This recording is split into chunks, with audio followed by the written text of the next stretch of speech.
In episode 8, part 3 picks up with part 2 left off. When we last left the warlord leader in a Balkan, they managed to escape from Sky Tomb. But when the Thundercats arrived, that's when they should have realized that the Sky Tomb is already on the move. Also, back in part 2, according to Lionel, he said that this is a very serious situation, and if something isn't done quick, then this could mean bad news for both Third Earth and everyone. So before the Thundercats can discuss with the plan of what they have to do, that's when Lynxel says, "Listen to me, Lionel. This is your decision. You're the Lord of the Thundercats after all, and he's not wrong." But then Lynxel says that he has a suggestion that they had to return to the Cat Lair immediately to devise a strategic plan, he said. Now Lionel, who agrees with Lynxel, says, "You're right. You're absolutely right." So after Lionel agrees with Lynxel's suggestion, that's when everybody had boarded aboard the Thunderstrike. So after Lionel said, "Let's get out of here," and that's when the Thundercats had left the Fire Rock Mountain.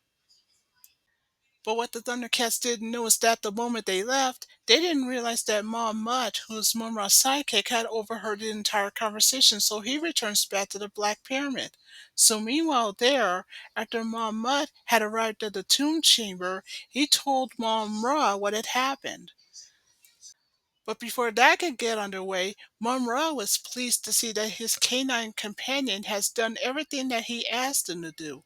Everything was going well. The Lunatics are free, and of course, in Mumm-Ra's case, now here comes the next step of the plan.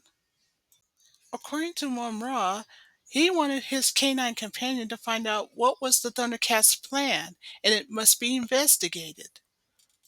So guess what Mumm-Ra did? He decided to send his canine companion to do another favor for him. But first, he needed a disguise for Mumm-Ra. So just like what Mumm-Ra did, since back in part 1, he decided to disguise Mumm-Ra as the Robert Burble. And once that was finished, he told Mumm-Ra to go to the Burble village to find out about the Thundercats' plan. So Mumm-Ra told his canine companion, now disguised as a burble, "Go now, go to the Burble village, find out everything you can about the Thundercats' plan. In the meantime, I'll continue to rest in my sarcophagus," he said, and so that's just what his canine companion did. So meanwhile, at Skytoon, that has been on the move since the end of part 2 and the beginning of part 3, the mutants are downstairs are making the Brootmen, the Willows, and of course the bunkin slaves in the furnace room. While that's going on, meanwhile in the Skytoon's control room we have Red Eye, Alluro, Chilla, Oddmug, Tugmug, and Luna, their leader. So Red Eye went first to speak in his case to Luna to say, "Perhaps we underestimated the mutants," he said. So Red Eye made a suggestion with Luna. He said, "Why not have the mutants become our servants?" he said. But Luna declined Red Eye's suggestion and then made her case to say that the mutants shouldn't be trusted.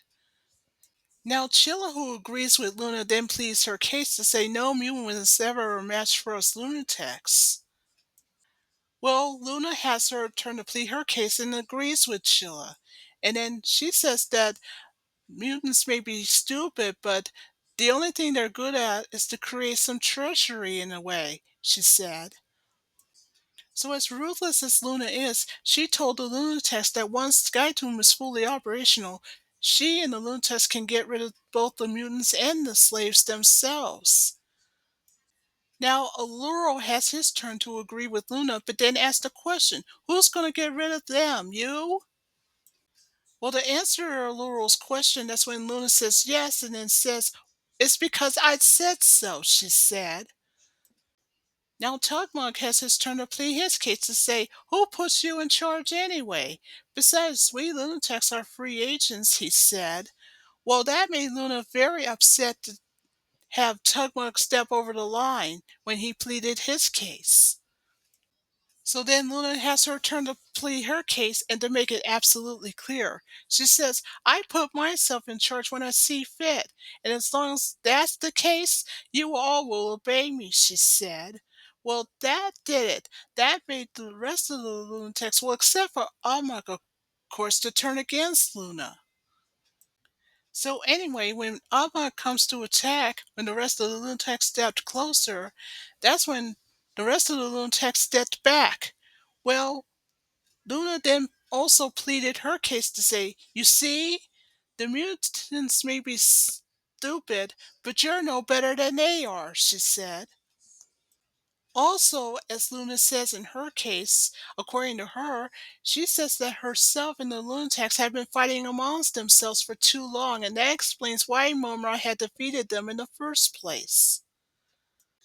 But this time, according to what Luna says in her case, they'll fight together, united as we speak, she said. And furthermore, according to what Luna says in her case, once the Thundercats are done away with, we'll teach Mumm-Ra a lesson he'll never forget, she said. In other words, in Luna's case, it'll be their act of revenge against Mumm-Ra to punish him for what he did to them. And so all the Lunatics agreed. So meanwhile at the Burble village, the Thundercats had discussed to the Burbles, including Roberbill, the leader of the Burbles, about the Tower of Omens, the second fortress on the list. According to Chitara, what the tower does is that it'll locate what the Lunatics are doing, what they were up to, where they're going, and so on. Also, according to Chitara, that even better, it'll help the Thundercats a lot, even through the canyon that leads to the Forest of Mist. Roberbill, the leader of the Burbles, had pleaded his case to say, "No one has ever passed through there." Of course, Panthro has his turn to plead his case to say that there's some more good news, that the fog lights will be installed in all the vehicles, the 5 that they got. Now, Tiger, who agrees with Panthro, and says, "Well, that's why the Tower of Omens must be built there," he said. Besides, as Tiger says in his case, he said it was the only way to track every move that the Lunatics make. Unfortunately for the good guys, as they were talking about their plan and etc., they didn't realize that one of the Burbles was a fake. He was Mumm-Ra in disguise, but nobody was aware of it yet. So after learning about the plan, the fake Burble went back to the Black Pyramid's tomb chamber. So back with the good guys, Lionel was asking the Burbles, including their leader, Roberbill, would they be able to help build the Tower of Omens. So Roberbill, the leader of the Burbles, says, "Yes, we will absolutely do it." So you know what this means. If the Burbles can build a castle, they should have no problem building the tower. So that's what happened. So meanwhile, back with Mumm-Ra, who was disguised as the Burble, he had just arrived at the Pyramid's tomb chamber to see his companion, Mumm-Ra, and then found out what had happened. So meanwhile, at the Castler's control room, Snarf had decided to contact his nephew, Snarfer. You remember from season 1, episodes 29 and 30.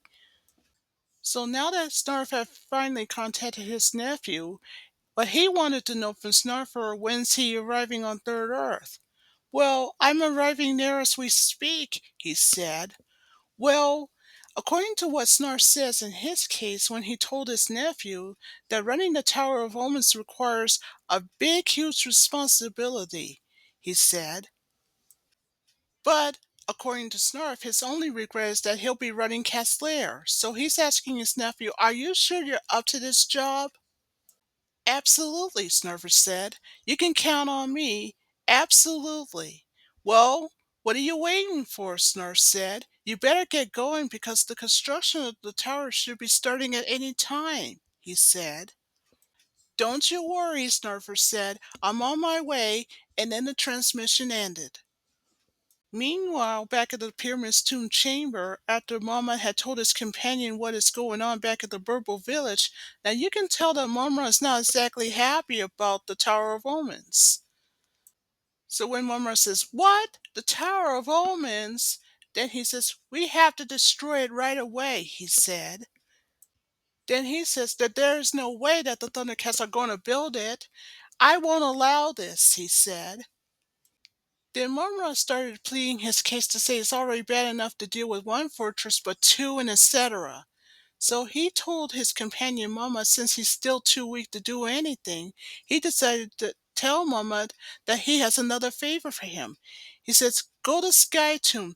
Tell the Lunatics about this," he said. "And one more thing," Mumm-Ra said. "Tell them that the Tower of Omens must be destroyed once and for all immediately, as soon as possible." And so that's what Mumm-Ra did.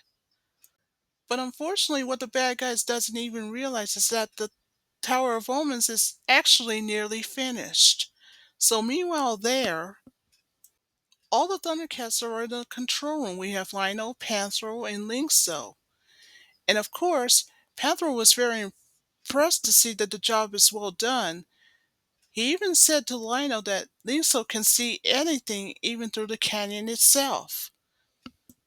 Also in the tower's control room were Primara and Bengali. So Snarf asked a question: how can Linkso see anything? He's blind, remember? Of course, Lino was not amused with it, but Linkso says that's okay. I'm not offended with it anyway. Snarf does have a point, he said. So Snarf says, wait a minute, you've heard that? Of course I can, Linkso said.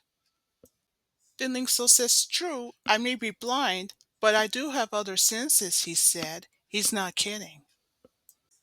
Then Linkso continues to plead his case that with those other senses that he has right now, he knows as well as everyone, including Snarf. But thanks to the Brill board, he'll learn a lot more than anyone else, including Snarf.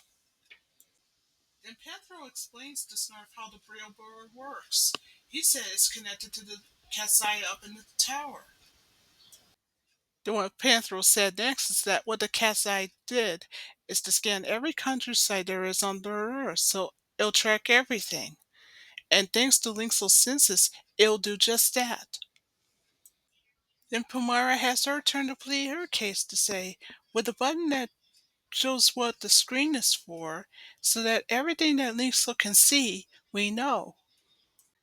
Then Bengali has his turn to ask Snarf a question. What about your nephew Snarfer? Isn't he supposed to be here?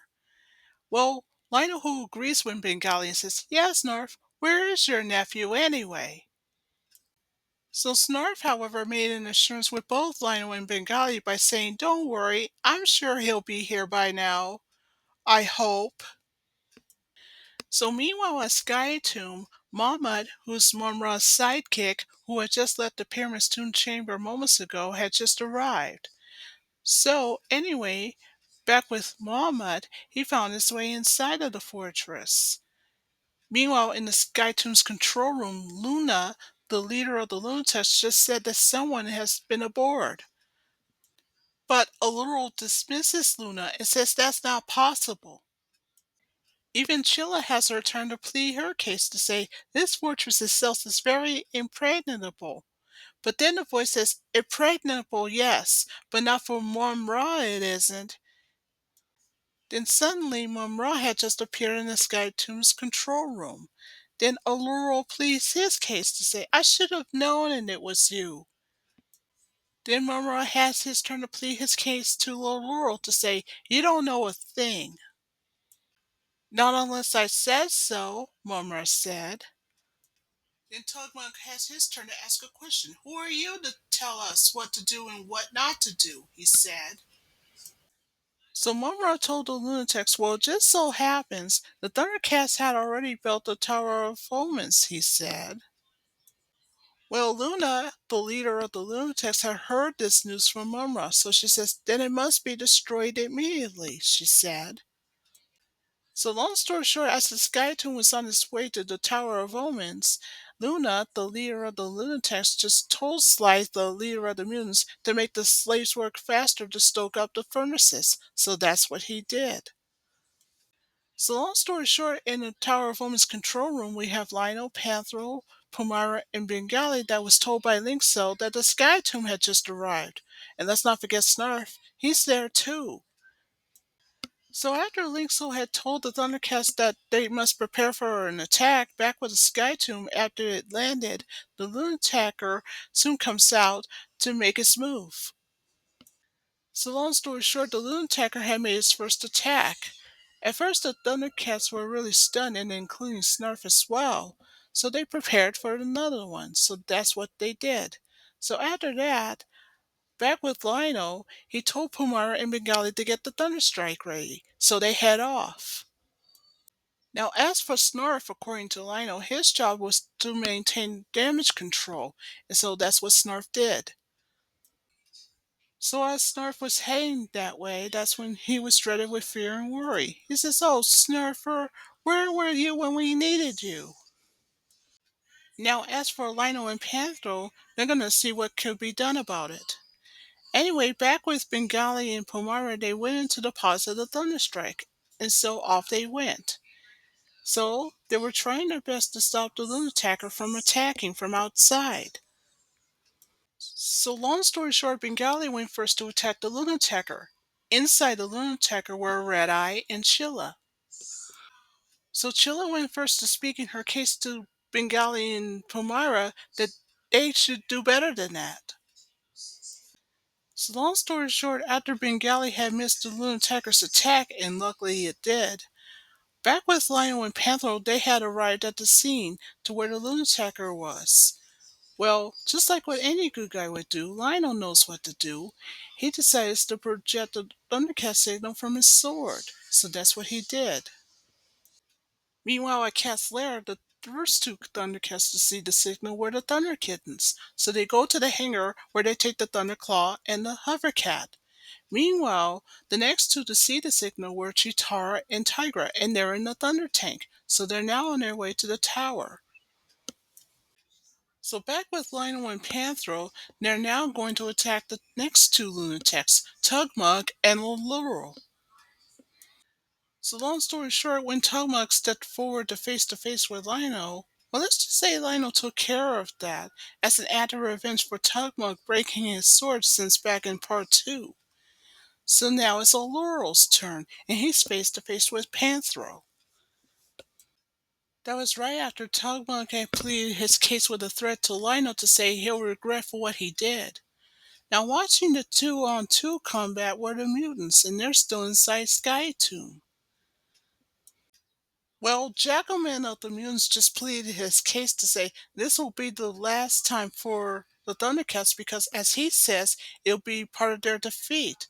Well, I wouldn't be so sure of it, Sly said. That's because Sly, the leader of the mutants, just pleaded his case to say that the Thundercats are not exactly finished yet. Well, Monkey and the mutants just pleaded his case to suggest that maybe they should join into the fight to make sure that the Thundercats are finished, but Volterman declined Monkey's suggestion. Well, according to Volterman, the reason why he's declining that request is because he suggested that the mutants should have a plan of their own against the Lunatacs. Well, Jackham and other mutants asked Volterman a question of what he meant when he said it. Well, Volterman just pleaded his case to say, if I know the Lunatics once the Thundercats are taken care of, then that means we'll no longer be needed, he said. Well, in Volterman's case, according to him, he said that the Lunatics will make slaves out of them. So, unless they don't want that to happen, according to him, they better have a plan and fast. So Sly, the leader of the mutants, had agreed with Volterman and says that's a good idea. And then Jackman says, "Oh, here comes the Thunder Tank," because he just saw it from outside. So back with the Thunder Tank, it had finally arrived to go face to face with the Lunatacker. So the Thunder Tank goes one-on-one with the Lunatacker. However, when the Lunatacker made its attack first, that's when Tigra panicked and said, "We must go back," but Jitar said no. And the reason for that is because they'll be burned to a crisp if they did that. So after Chitar had said that they had no choice but to go through with it, so that's what both of the vehicles did. So back with Alluro of the Lunatacs, he's face to face with Panthro of the Thundercats. So anyway, after Panthro says, "Well, let's see what we can do." So Alluro does what he knows best. He hypnotizes Panthro. So back with Panthro, who was hypnotized, Allura was more than happy to introduce himself and then told Panthro to put his nunchucks down. Then he said to him that he doesn't stand a chance and etc. But just when things are looking bad for Panthro, guess who decided to come to his rescue? It's Wily Kit, and she's on the Thunderclaw. Well, long story short, thanks to Wily Kit, she saves Panthro, and they both escaped on the Thunderclaw. So meanwhile, in the Tower of Omens control room, Snarf panicked and said to Linkso, who was also there, "We gotta do something about this. These lunatics are gonna win," he said. So Linkso said to Snarf, though he agrees with him, said that there is only one chance to knock out Skytomb out of his commission. So Linkso told Snarf to go ahead and fire on Skytomb, so that's what he did. He uses the polarities control. So, back at Skytomb, when the mutants just found out what the tower just did, that's when Jacqueline says, "I don't like the looks of this." Then Monkey wants to know what was going on. So back at the Tower of Woman's control room, when Linkso again tells Snarf to throw the switch, he did just that. So back at Skytomb, when the mutants found out what was going on, they decided to evacuate. So they did. So long story short, after Snarf had fired 2 times from the tower's control room to Skytomb, when meanwhile back at Skytomb, Luna, the leader of the Lunatacs, found out what was going on in the control room, and along with Otmok. So long story short, Luna had told everybody to get back to Skytomb immediately, and so they did. So long story short, now that everybody's inside the Skytomb's control room, it was now time for them to leave. But before they can evacuate, Snart fired from the tower in the control room for the fourth and final time. And so the Skytomb's out of commission for now. So after the Skytomb was out of commission and got away for now, the Thundercats are victorious. So meanwhile, in the Black Pyramid's tomb chamber, Mumm-Ra, who saw what had happened, got upset. After Mumm-Ra had told his canine companion the bad news that the Lunatics had failed their mission, so now it's up to him to take matters in his own hands. But before that could get underway, that's when Mumm-Ra said, "There's another bad news. He's still too weak to do anything about it. So now it's up to him to make one simple choice, and that would mean to ask his spirits of evil to grant him one simple request." But even so, as Mumm-Ra pleaded his case with his canine companion, this is a very desperate situation. He even told his canine companion that he does have the right to be worried and concerned. Because, as Mumm-Ra says in his case, this is the final resort. So the ancient priest had one decision to make: either restore Mumm-Ra's powers, or they can condemn him. This is a serious choice for them. So what's Mumm-Ra going to do now? So that ends episode 8 in part 3.